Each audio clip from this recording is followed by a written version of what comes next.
तो hello internet के प्यारे लोगों। आज हम सॉल्व करने वाले हैं एक ऐसी मिस्ट्री को या फिर एक ऐसी मिथ को कह सकते हो आप, जिसको न जाने आज भी इंडिया में सैकड़ों लोग उसको सच मानते होंगे।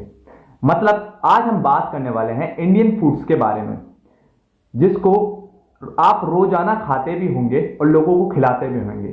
पर उसकी कहानी और को समझने के लिए आपको फिल्मी लेवल इंटरेस्टिंग होना जरूरी है या इंटरेस्ट होना उसका जरूरी है। किचन की हिस्ट्री को समझने से पहले सबसे पहले बात करते हैं यहाँ पर समोसा के बारे में। अमूमन तौर पे आज भी इंडिया के अंदर आप किसी के घर जाते हो या कोई आपके घर आता है तो आप उसको एज अ डेजर्ट के तौर पे उसको समोसा जरूर सर्व करते होगे उसके सामने। तो समोसा की जो कहानी है मैं आपको उसके बारे में समझाऊंगा। इंडिया का है ही नहीं, जी हाँ मैंने सही कहा, समोसा इंडिया का है ही नहीं। समोसा हमारी पार्टियों में आज भी राजा की तरह देखा जाता है। चाय के साथ समोसा एक तरह से उसका चाय का बेस्ट फ्रेंड है या फिर बेस्ट ही कह सकते हो। सुख दुख में कुछ भी हो, इंडियन लोगों को समोसा आज भी उतना ही पसंद है जितना पहले था। लेकिन ध्यान देने वाली बात यह है कि ये इंडिया में जब इन्वेंट नहीं हुआ तो ये आया कहां से है। तो पहली बार जो समोसा खाया गया था वो खाया गया था मिडिल ईस्ट के अंदर। मिडिल ईस्ट में अगर आपको जानना है मिडिल ईस्ट की किस कंट्री में है तो कमेंट करो कि मिडिल ईस्ट में किस कंट्री का है ये, मैं आपको उस कमेंट का रिप्लाई में बता दूंगा। तो सबसे पहले हम बात करते हैं ये मिडिल ईस्ट से आया बनकर। उस समय इसका नाम था समबोसांग। अगर आपको नहीं समझ में आया तो मैं यहां पर लिख के दिखा दूंगा कि इसकी प्रोनाउंसिएशन कैसे करी जा सकती है। वहां से इसको जो ट्रेडर थे यानी कि जो व्यापारी लोग थे वो लेकर अपने साथ आए और हमने इंडिया के अंदर इंडियन लोगों ने, इंडिया के जो देसी लोग हैं उन्होंने इसमें आलू और उसको फ्राई करा, आलू मिलाया और उसको फ्राई कर दिया। देसी तड़का लगाकर उसको अपना यहाँ का सिटीजनशिप दे दी, यानी कि उसको समोसा को इंडियन नागरिकता मिल गई। कहने का मतलब यह है कि आज अगर इंडिया में किसी से पूछा जाए कि समोसा है कहाँ का तो हर कोई यही बोलेगा ये तो हमारे देश का है, लेकिन उनको नहीं मालूम। जिन भी लोगों को नहीं मालूम आप उनको ये वीडियो शेयर करो और उनको बताओ कि समोसा हमारे देश का है ही नहीं, ये मिडिल ईस्ट का है। फिर समोसा को इंडिया की सिटीजनशिप मिल गई और फिर आती है यहाँ पर दूसरे नंबर की बात कि दूसरा डेजर्ट जो आपने अमूमन तौर पे बाहर जाते वक्त या बाहर से मेले या फिर कहीं भी मार्केट प्लेस में खाया भी होगा। ज्यादातर ये समर के टाइम पे बहुत ज्यादा प्रचलित है, फेमस है। उसका नाम है आइसक्रीम। जी हाँ, आइसक्रीम। राजा महाराजाओं के समय पे आइसक्रीम को लुफ्त लेके खाया जाता था। आज के समय पे आइसक्रीम ऐसा डेजर्ट बन चुका है जिसको बस एक दूध और चीनी डालकर फ्रिज में रख दो, वो आइसक्रीम बन जाता है। पहले के जमाने में ये एक लग्जरी फूड या फिर डेजर्ट के तौर पे देखा जाता था। ये आम हम जैसे गरीब लोगों के उस समय नसीब में था ही नहीं, ये सिर्फ राजा महाराजा ही खाते थे। पहली बार जो एक तरह से इसको देखा गया था, इसका जो कॉन्सेप्ट है, जो पहला बार इसका जो कॉन्सेप्ट नोटिस करा गया वो है चाइना। जी हाँ, हमारे भारत से जो ऊपर है वो है चाइना, तिब्बत के ऊपर, वहां से ये निकल कर आया, इसका कॉन्सेप्ट देखने को मिला। अब वहां आइसक्रीम यानी कि आइस और दूध को मिक्स करके उसमें फ्लेवर डालकर उसको आइसक्रीम नाम दे दिया गया। फिर यहां पर पर्शिया, यूरोप और मुगल्स के सामने जब ये आया सामने, उनको बहुत पसंद आया।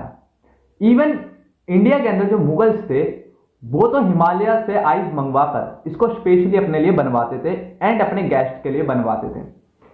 दूसरी चीज आती है इंडिया के अंदर ये जो आइसक्रीम आई, इंडिया के अंदर आइसक्रीम तो आई लेकिन इंडियंस तो रहे इंडियंस, उन्होंने इसमें अपने समझ के हिसाब से, अपने टेस्ट के हिसाब से इसको थोड़ा सा कॉन्सेप्ट को बदला और इसका नाम मिला कुल्फी। हाँ, वही कुल्फी जो आपके और मेरे बचपन में बहुत बार हमने खाई भी होगी। कुल्फी को बनाया गया इंडियंस।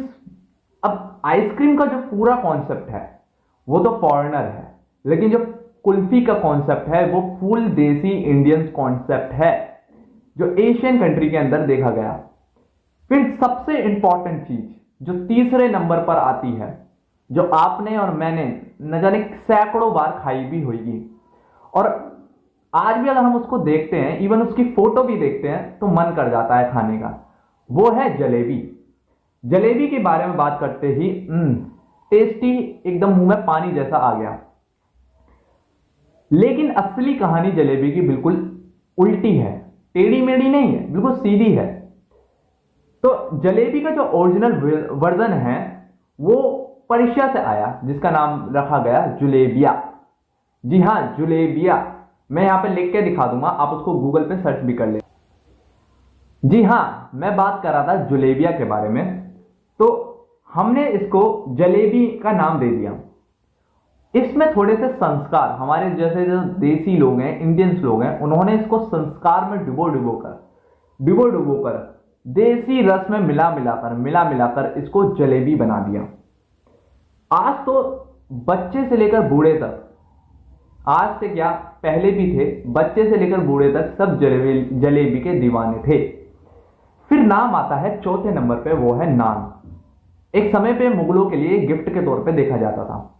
नाम एकदम मुगलाई सुपरस्टार की तरह है, नान एकदम रईसों वाला, एकदम मुगल जैसा, रॉयल जैसा। तो ये इंडिया में इस्लाम के साथ आया। जैसे इस्लाम आया इंडिया में तो नान भी आया। सेंट्रल एशिया के अंदर लोग तंदूर का कॉन्सेप्ट लेकर आए, यानी कि जो इस्लामिक, सेंट्रल एशिया में इस्लामिक जब रूल आया या फिर इस्लामिक कॉन्सेप्ट आया तो तंदूर का भी कॉन्सेप्ट उसी वक्त आया। नान हमारे यहाँ एक रॉयल फूड की तरह देखा जाता था। किंग खाते थे, ज्यादातर जो राजा महाराजा होते थे वही इसको खाते थे। आज तो स्ट्रीट में, ढाबों में ये 30 से 40 रुपए के बीच में आपको मिल जाता है एक नान। देश बदला, स्वाद बदला, लेकिन इसका जो तरीका था वो सेम रहा। ये आज भी वैसा ही है जैसे उस समय था। फिर 5वें नंबर पे जो सबसे बड़ा आता है वो आता है बर्फी। हाँ, वही स्वादिष्ट खाना जो हमने पकवानों में भी देखा होगा। बर्फी का नाम सुनते ही लगता है कि एक फॉरेन डेजर्ट है, यानी कि कोई विदेशी खाना है ये, लेकिन पर ऐसा नहीं है। ये असली इंडिया की मिठाई है। ये इकलौती ऐसी मिठाई है जो शायद इंडिया में ही इसका ओरिजिन हुआ है, इसको पैदा करा गया है।